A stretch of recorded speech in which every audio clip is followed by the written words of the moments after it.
नमस्कार दोस्तों, मैं Sushil Kumar the politics channel में आप सभी का स्वागत करता हूं। इस चैनल को लाइक करें, सब्सक्राइब करें, कमेंट करें और शेयर जरूर करें। देखिए, यूक्रेन का मामला बिगड़ते ही जा रहा है दिन पर दिन। जैसे कि आप इस पिक्चर वगैरह में देख पा रहे हैं कि जो छोटे छोटे बच्चे हैं उनको भी बूढ़े गन देकर सिखाया जा रहा है कि फायरिंग कैसे करते हैं या निशाना कैसे लगाते हैं। देखिए, 89 ईयर्स की एक दादी जी हैं, वो भी लकड़ी की गन लेकर प्रैक्टिस कर रही हैं कि अगर सैनिक आते हैं तो हम निशाना लगा कर शूट कर पाएंगे या नहीं कर पाएंगे। क्योंकि इस टाइम यूक्रेन की हालत काफ़ी ज़्यादा ख़राब होती जा रही है और रसिया ने यूक्रेन को चारों तरफ से घेर लिया है अपनी मिलिट्री से। वैसे वो मान नहीं रहे कि हम युद्ध करेंगे, लेकिन युद्ध के आसार पूरे पूरे लग रहे हैं। जैसे कि इन्होंने पहले भी यूक्रेन में कुछ पार्ट कब्जा लिया था, उसी तरह इस बार भी ये कब्जाने की सोच रहे हैं। यूक्रेन में युद्ध का खतरा इतना बढ़ चुका है कि जो बाइडेन ने ऑन रिकॉर्ड आके कहा है कि थिंग्स कुड गो क्रेजी, कि हमारे हाथों से भी चीज़ें जा सकती हैं, हम इसको नहीं संभाल पाएंगे। जैसे कि आप एनडीटीवी का आर्टिकल देख पा रहे हो, things could go crazy, Joe Biden ask American to leave Ukraine soon. तो इन्होंने बोला कि आप यूक्रेन से जल्दी निकलिए, क्योंकि वहाँ पे स्थिति धीरे धीरे ही खराब होती जा रही है और युद्ध का खतरा बढ़ता जा रहा है। और मैं आपको एक बात और बता दूं, जो भी डेवलप्ड कंट्रियां हैं वो सारी कंट्रियां भी अपने अपने नागरिकों को बोल रही हैं कि जल्दी जल्दी यूक्रेन से निकलिए। देखिए, यहाँ पे प्रॉब्लम काफ़ी ज़्यादा बढ़ चुकी है, क्योंकि बाइडेन बोल रहे हैं कि ना इनके पास ऑप्शन ज़्यादा नहीं है, इनकी गवर्नमेंट के पास ऑप्शन ज़्यादा नहीं है। ये युद्ध नहीं करना चाहते हैं यूक्रेन के मसले पर रूस के साथ। तो इसलिए इन्होंने बोला कि जितनी जल्दी हो सकता है और जो भी व्यक्ति हैं अमेरिकन, वो जल्दी से जल्दी यूक्रेन को खाली करें और अपने देश वापस आ जाएं। और देखिए, यहाँ पे जापान ने भी एक स्टेटमेंट दी है। अमेरिकन स्टेटमेंट के बाद जापान ने भी एक स्टेटमेंट दे दी तुरंत, यूक्रेन को जल्दी से जल्दी खाली करें और अपने देश जापान वापस आ जाएं। देखिए, अमेरिका और जापान के बाद काफ़ी ज़्यादा जितनी डेवलप्ड कंट्रियाँ जैसे ऑस्ट्रेलिया वगैरह हो गए या यूके वगैरह हो गए, इन सब के नागरिकों के लिए भी संदेश दिया गया उनकी सरकार की तरफ से कि वो भी यूक्रेन को खाली करके जल्दी जल्दी अपने देश आएँ। देखिए, आप यहाँ पे देख पा रहे होगे, न्यूयॉर्क टाइम पोस्ट का आर्टिकल है, date a world war, Biden don't send troop to get American out of Ukraine. तो देखिए, मैंने भी आपको पहले बता दिया था कि ये बाइडन ने साफ कर दिया है कि यूक्रेन की लड़ाई में वो अपने ट्रूप्स को या अपने सोल्जर्स को नहीं भेजेंगे। और उनका मानना है कि इस बात को उस तरह ना लिया जाए जैसे कि ये अभी अफगानिस्तान से निकल के आए, तो उसकी वजह से इसको ना लिया जाए। वो इस युद्ध में पढ़ना नहीं चाहते, क्योंकि देखिए सिंपल सी बात ये है, क्यों क्यों पढ़ेंगे इस युद्ध में। देखिए, इस समय क्या हो रहा है कि जो यूएस है उसकी भी कुछ नीड्स हैं और जो रसिया है उसकी भी कुछ नीड्स हैं। देखिए, पहली बात तो जो है कि जो अमेरिका है उसने जब भी अफगानिस्तान में किया था उससे काफ़ी ज़्यादा प्रॉब्लम क्रिएट हो गई थी यूएस के लिए। और रसिया को काफ़ी ज़्यादा पैसे की भी नीड है और उसको ये भी डर है कि अगर यूक्रेन नेटो का सदस्य बन गया तो उसकी सीमा के पास ही अमेरिकन ट्रूप्स वगैरह सब कुछ आगे खड़े हो जाएंगे और उससे काफ़ी ज़्यादा प्रॉब्लम होगी। देखिए, यहाँ पे जो बाइडेन का कहना है, जैसे कि अभी आप आर्टिकल में देख पा रहे हैं, Joe Biden warned American in Ukraine to leave say sending US troop would be world war. तो देखिए, ये कहना चाहते हैं कि अगर हमने यूएस के ट्रूप्स भेजे तो ऐसा ना हो कि कहीं तीसरा विश्व युद्ध चालू हो जाए, जिससे कि काफ़ी ज़्यादा प्रॉब्लम हो जाएगी। और देखिए, मैं आपको अभी क्लियर कर देता हूँ कि यूएस इस लड़ाई में नहीं पड़ेगा, चाहे कुछ भी हो जाए। यूएस के नेटो में भी कोई भी सदस्य इस लड़ाई में नहीं पड़ेगा, क्योंकि देखिए, यूक्रेन की ना भाषा अमेरिकन से मिलती है, ना वहाँ के सभ्यता वगैरह कुछ भी जो चीज़ है वो नहीं मिलती है रशिया से प्रॉपर मिलती है, क्योंकि पहले ये रशिया यूएसएसआर का पार्ट ही था जो कि टूट के यूक्रेन बन गया था। तो इसलिए ये ज़्यादा इस चीज़ में नहीं पड़ेंगे, क्योंकि उनको पता है कि यहाँ पे इसका ज़्यादातर लॉस होगा, बेनिफिट कुछ होगा नहीं अगर अमेरिका इस लड़ाई में कूदता है। देखिए, जो नेटो के डिप्टी चीफ हैं उन्होंने एक इंटरव्यू में बोल भी दिया था, NATO will not get involve military in Ukraine से एलाइज डिप्टी चीफ नेटो। तो देखिए, ये क्लियर है बिल्कुल, ये इस मामले में बिल्कुल नहीं पड़ेंगे, क्योंकि इन सब का इसमें लॉस ही होगा, बेनिफिट कुछ होगा नहीं। लेकिन यहाँ पे एक चिंता की बात इंडिया को लेकर है, क्योंकि मैं आपको बताता चलूँ, इंडिया के काफ़ी ज़्यादा मतलब 20,000 बच्चे यूक्रेन में पढ़ रहे हैं, जो कि मेडिकल के लिए और काफ़ी सारे और चीज़ों के लिए पढ़ रहे हैं। जैसे कि अभी द न्यू इंडियन एक्सप्रेस का आर्टिकल देख पा रहे हो, border crisis, Indians in Ukraine ask to register with embassy in Kyiv. जो कि कीविया है, ये यूक्रेन की राजधानी है, उसमें जो इंडियन एम्बेसी है उसमें संपर्क करने के लिए बोला इंडियंस से।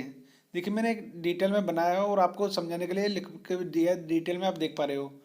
20,000 छात्र हैं जो मेडिकल और भी काफ़ी सारी चीज़ों के लिए अध्ययन करने के लिए गए हुए हैं यूक्रेन में।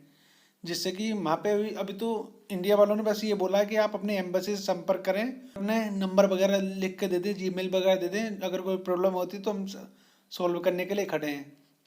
लेकिन इंडिया यहाँ पे सोच रहा है कि हिंदुस्तानी लोगों को ज़्यादा प्रॉब्लम नहीं होगी, क्योंकि हमारे जो रशिया के साथ संबंध है और काफ़ी ज़्यादा अच्छे संबंध है। और जब अगर रशिया इन्वॉल्व भी करता है, अगर लड़ाई वगैरह भी करता है यूक्रेन में, तो हिंदुस्तानी की कोई प्रॉब्लम नहीं होगी। जो इंडियन बच्चे हैं उनको कोई प्रॉब्लम नहीं होगी और उनकी मिलिट्री भी सुरक्षा करेगी। इस चीज़ को लेकर कॉन्फिडेंट है, इसलिए ज़्यादा कुछ कर नहीं रहा है इंडिया वाले। लेकिन मैं आपसे पूछना चाहूँगा कि क्या इंडिया को भी अपने जो छात्र वगैरह उन सबको बुला लेना चाहिए इंडिया में वापस, या रहने दिया जाए और रशिया पर विश्वास किया जाए? वो आप नीचे कमेंट में बता सकते हैं मुझको। देखिए आप सभी के दिमाग में क्वेश्चन जरूर आ रहा होगा कि अभी चाइना में विंटर ओलंपिक चल रहे हैं, तो क्या इस बीच रसिया यूक्रेन पर हमला करेगा या नहीं करेगा? क्योंकि अगर यूक्रेन पर हमला करता है तो चाइना का इससे काफ़ी ज़्यादा नुकसान हो सकता है, क्योंकि उसमें विंटर ओलंपिक चल रहे हैं। देखिए यहाँ पे जो यूएस के जो फॉरेन मिनिस्टर है उन्होंने एक स्टेटमेंट दी है, द हिंदू का आर्टिकल है, उसमें आप देख पा रहे हैं US say Russia could invade Ukraine during winter Olympics. तो देखिए रसिया विंटर ओलंपिक्स का ख़त्म होने का वेट नहीं करेगा, उससे पहले ही युद्ध की घोषणा कर देगा। देखिए मैं आपको समझाता हूँ कि किस तरह से रसिया ने पूरी तरह से यूक्रेन को घेर रखा है। जितना भी ये आप रेड पोर्शन देख रहे हैं, जितने भी रेड डार्क मार रखे हैं, वो सारी रसिया की मिलिट्री है, जो कि अब 1 लाख से ज़्यादा मिलिट्री इन्होंने ला के खड़ी कर दी है यूक्रेन बॉर्डर पर। और देखिए टैंक वगैरह भी और S-400 भी इन्होंने ला के खड़ा कर दिया है, जिससे कि अब यूक्रेन को पूरी तरह से घेर लिया गया है। और देखिए काफ़ी पास पड़ता है बेलारूस से यूक्रेन की राजधानी, कुछ किलोमीटर ही पड़ती है। तो उसने आपको पता ही है कि बेलारूस एक तरह से पूरी तरह से रूस के साथ ही रहता है। वैसे तो पार्ट उसी का था लेकिन बाद में अलग हो गया था। लेकिन जो सरकार है इस टाइम बेलारूस में, वो पूरी तरह से रशिया गवर्नमेंट के अंडर ही काम करती है, एक तरह से कॉलोनी समझ लीजिए आप उसको। देखिए आप यहाँ पे मेरे से क्वेश्चन भी पूछ सकते हैं कि जैसे कि आपको भी पता है कि यहाँ पे रशिया की जो इकोनॉमी है वो बहुत ज़्यादा ख़राब चल रही है, उसके पास पैसा बहुत कम है। तो उसने मिलियंस ऑफ डॉलर यहाँ पे खर्च कर दिए हैं यूक्रेन बॉर्डर पे अपने मिलिट्री पे। तो आपका सवाल ये होगा कि सर अगर इन्होंने इतना पैसा खर्च कर दिया तो अगर ये युद्ध करते हैं और हो सके अगर यूक्रेन वाली जो फोर्स है उसने इसको 2-3 दिन या 5-6 दिन रोक लिया, तो पुतिन को तो काफ़ी ज़्यादा प्रॉब्लम का सामना करना पड़ेगा। और अगर इसमें यूएस कूद गया किसी भी तरह से तो हो सकता है कि यूक्रेन जीत जाए और रसिया का भी कुछ पार्ट कब्जा ले। तो देखिए ऐसा होगा नहीं, क्योंकि पुतिन भी काफ़ी ज़्यादा समझदार है, उन्होंने भी बैकअप प्लान बना के रखे हैं काफ़ी सारे।